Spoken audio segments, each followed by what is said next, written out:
തിരുവനന്തപുരം കൈതമുക്കിലെ ഈ കാണുന്ന വീട്ടിലാണ് തീപിടുത്തമുണ്ടായത്. ഈ വീടിൻ്റെ ഒന്നാം നിലയിലാണ് തീപിടുത്തമുണ്ടായത്. ഞാനിപ്പോൾ നിൽക്കുന്നത് ഇതിൻ്റെ ഈ ഗ്രൗണ്ട് ഫ്ലോറിലാണ്. ഈ തീപിടുത്തമുണ്ടായി ഇപ്പോൾ ഫയർഫോഴ്സ് തീ അണച്ചതിൻ്റെ ഈ ദൃശ്യങ്ങളൊക്കെ തന്നെയാണ് നമുക്ക് കാണുന്നത്. മുകളിലുണ്ടായിരുന്ന സാധനങ്ങളൊക്കെ തന്നെ ഫയർഫോഴ്സ് താഴേക്ക് മാറ്റിയിട്ടുണ്ട്.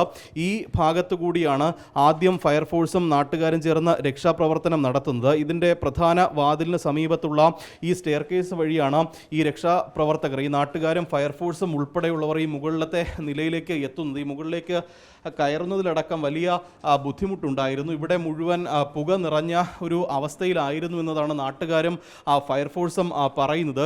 ഈ കുട്ടികൾ ഇവിടെ ഈ അപകടത്തിന് പിന്നാലെ, ഈ തീപിടുത്തത്തിന് പിന്നാലെ ബാത്റൂമിൽ തങ്ങിയിരുന്ന കുട്ടികളെ ആദ്യം കണ്ടത് ഇദ്ദേഹമാണ്. എങ്ങനെയായിരുന്നു ഇവിടെ വരുമ്പോൾ ഒരു കാഴ്ച? ആദ്യം കയറിയ ടൈമിൽ അത്യാവശ്യം നല്ല നിറഞ്ഞു നിൽക്കുന്ന ടൈമായിരുന്നു. അപ്പം ഞാൻ ഒരു 3 അറ്റംപ്റ്റ് നടത്തി. ഞാനും എൻ്റെ ചേട്ടനും ഉണ്ടായിരുന്നു. പുള്ളി അപ്പോൾ ഗ്ലാസ് ബ്രോക്കൺ ചെയ്യുന്ന ടൈമിൽ അത്യാവശ്യം പുള്ളിക്കൊരു പരിക്കൊക്കെ കയറ്റി അവസാനം ലാഡറൊക്കെ വരുന്ന ടൈമിലാണ് അവർ കയറുന്നത്. അവർ ഓൾറെഡി ഇതിൻ്റെ അകത്ത് എൻ്റർ ചെയ്തു. ഞാനൊരു 3 അറ്റംപ്റ്റ് കഴിഞ്ഞ് ഒരു 4ാമത്തെ പ്രാവശ്യം കയറിയപ്പോൾ ഏകദേശം അവർ അവിടുന്ന് വെള്ളം അടിക്കുന്ന ടൈമിൽ പുക ഏതാണ്ട് കുറഞ്ഞ ടൈമിലാണ് ഞാൻ ഇവിടുന്ന് കയറുന്നത്. കുട്ടികളുണ്ടായിരുന്ന ഈ റൂമിലാണ്. ഈ റൂമിൽ ഈ ബാത്റൂമിൻ്റെ അകത്തായിരുന്നു പിള്ളേർ. കഥ കടച്ചിരിക്കുകയാണ്. അതെ, കഥ കടച്ച് പിള്ളേർ അത്യാവശ്യം സേഫായിരുന്നു.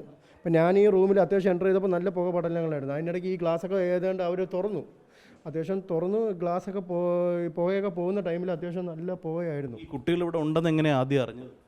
മക്കളെ എന്ന് വിളിച്ചുന്ന ടൈമിൽ നമുക്ക് അതേ ചെയ്യാൻ പറ്റത്തുള്ളൂ. ആ ടൈമിൽ പിള്ളേർ ഇവിടുന്ന് റെസ്പോണ്ട് ചെയ്തു. അപ്പം കഥവ് തട്ടി എനിക്കൊന്നും പിടിക്കാൻ പറ്റുന്നില്ല. അപ്പോഴത്തേക്ക് ചേട്ടന്മാർ കയറി വന്നു. ഈ ജനാല പൊട്ടിച്ചെന്ന് പറഞ്ഞു. ജനാല പൊട്ടിച്ച എൻ്റെ ചേട്ടനാണ്. പുള്ളി ഫയർഫോഴ്സ് എല്ലാവരും മാക്സിമം ഈ അകത്തേക്കുന്ന പുക മാക്സിമം ഔട്ട് കളയാനാണ് അവർ നോക്കിയത്. ജനലൊക്കെ അകത്തുനിന്ന് ലോക്ക്ഡായിരുന്നു. അങ്ങനെ മാക്സിമം പാളിയിൽ ഗ്ലാസ് പൊട്ടിച്ച പുകകൾ മാക്സിമം പോയത്. ഈ ഡോറ് തുറന്ന് നോക്കുമ്പോൾ നിങ്ങൾ കണ്ടത് ഒരു കാഴ്ച എന്താ? പിള്ളേർ അത്യാവശ്യം പാനിക്കായിരുന്നു. പിള്ളേർ അപ്പം തന്നെ നമ്മളെ ഫയർഫോഴ്സിലെ ചേട്ടന്മാർ അത്യാവശ്യം റെസ്ക്യൂ ചെയ്തു. അവരങ്ങ് ഇറങ്ങി. അവർക്ക് മറ്റ് ബുദ്ധിമുട്ടുകളൊന്നുമില്ല. പിള്ളേർ അത്യാവശ്യം നോർമലായിരുന്നു. എന്നാലും ഫസ്റ്റ് എയ്ഡ് കൊടുക്കുന്നത് അത്യാവശ്യമായിരുന്നു. അതാണ് ഈ നാട്ടുകാരുടെയും ഫയർഫോഴ്സിൻ്റെയും സമയോചിതമായ ഒരു ഇടപെടലിലാണ് ആ കുട്ടികളെ രക്ഷിക്കാനായത്. ഈ മുകളിലത്തെ നിലയിൽ തീ പടരുകയായിരുന്നു. കുട്ടികളുടെ അമ്മ ഈ വീട്ടിലുണ്ടായിരുന്നു. പക്ഷേ ആ സമയത്ത് താഴെയായിരുന്നു അമ്മ ഉണ്ടായിരുന്നത്. പെട്ടെന്ന് അപ്രതീക്ഷിതമായാണ് ഇവിടെ നിന്ന് ഈ തീ പടരുകയും വലിയ ഒരു പുകപടലം ഇവിടെ ഉണ്ടാവുകയും ചെയ്തത്. ഈ കുട്ടികളൊക്കെ തന്നെ ആ സമയത്ത് ഈ മുറിയിലായിരുന്നു എന്നതാണ് നമുക്ക് ഈ മുറി ഇവിടെ വന്ന് കാണുമ്പോൾ ഈ ദൃശ്യങ്ങളിലൊക്കെ തന്നെ മനസ്സിലാകുന്നത്.